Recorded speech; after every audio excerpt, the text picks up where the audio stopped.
ഞാൻ ഇന്നലെ ഈ വഴിയിൽ വരുമ്പോഴാണ് ഈ സംഭവം കാണുന്നത് കേട്ടോ. ഇതിന് മുമ്പ് ഇവിടെ ഒരു ഇലക്ട്രിക് പോസ്റ്റ് വെച്ചിട്ട് അങ്ങനെയാണ് ഉണ്ടായത്. കാരണം മഴക്കാലത്തൊക്കെ ഭയങ്കര ബുദ്ധിമുട്ടാണ് കേട്ടോ ഇതിൽ വരുന്നത്. കാരണം റെയിൽവേ ക്രോസ് ചെയ്തിട്ട് വരുന്ന പോകുന്ന സ്ഥലങ്ങളാണ്. കുറേ ആയിരക്കണക്കിന് ആൾക്കാർ ഡെയിലി വന്ന് പോകുന്ന സ്ഥലമാണിത്.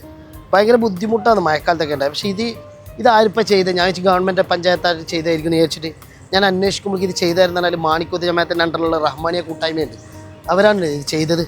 എന്തായാലും ആര് ചെയ്താലും അടിപൊളിയായി. ആയിരക്കണക്കിന് ആൾക്കാർക്ക് ഉപകാരപ്പെടുന്നൊരു സംഭവമാണ് അവർ ചെയ്തു വെച്ചത്. അപ്പം അടിപൊളി വർക്ക്. അറിയില്ല ആര് ചെയ്തെന്ന് അറിയില്ല, പക്ഷെ വളരെ ഉപകാരമാണ് തന്നെയല്ലേ. സ്ഥിരമായിട്ട് വരുന്നതാണ് മഴക്കാലത്തെല്ലാം. ഭയങ്കര ബുദ്ധിമുട്ടാണല്ലേ.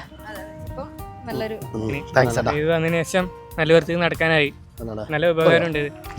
ഇത് ആക്കിയത് ആരെന്ന് അറിയോ? ഇത് നമ്മളെ ഇവിടെ റഹ്മാനിയ കൂട്ടായ്മ എന്നുള്ളവരാണ് ആക്കിയത്. ഞാൻ അന്വേഷിക്കും പറഞ്ഞതാണ്. അപ്പോൾ ഇതിനെക്കുറിച്ച് നിങ്ങളെ അഭിപ്രായം? തന്നല്ലേ. ആ ഈ പാലത്തിനെ കുറിച്ച് എന്താ അഭിപ്രായം? നല്ല അഭിപ്രായം. മഴക്കാലത്തല്ലോ ഇവിടെ കുറെ സമയം വെയിറ്റ് ആക്കേണ്ടിയിരുന്നു. തന്നല്ലേ. അപ്പോൾ നല്ല ആര് ചെയ്താലും നല്ല തന്നല്ലേ. ഇത് കാണുന്നവർക്ക് നിസ്സാരാണ് കേട്ടോ. കാരണം ഇത് ഒന്നുമല്ല എന്നുള്ളത് തോന്നും. പക്ഷെ ഇതിൽ പോകുന്ന ആൾക്കാർക്കാണ് ഇതിൻ്റെ വാല്യൂ മനസ്സിലാവില്ല കേട്ടോ.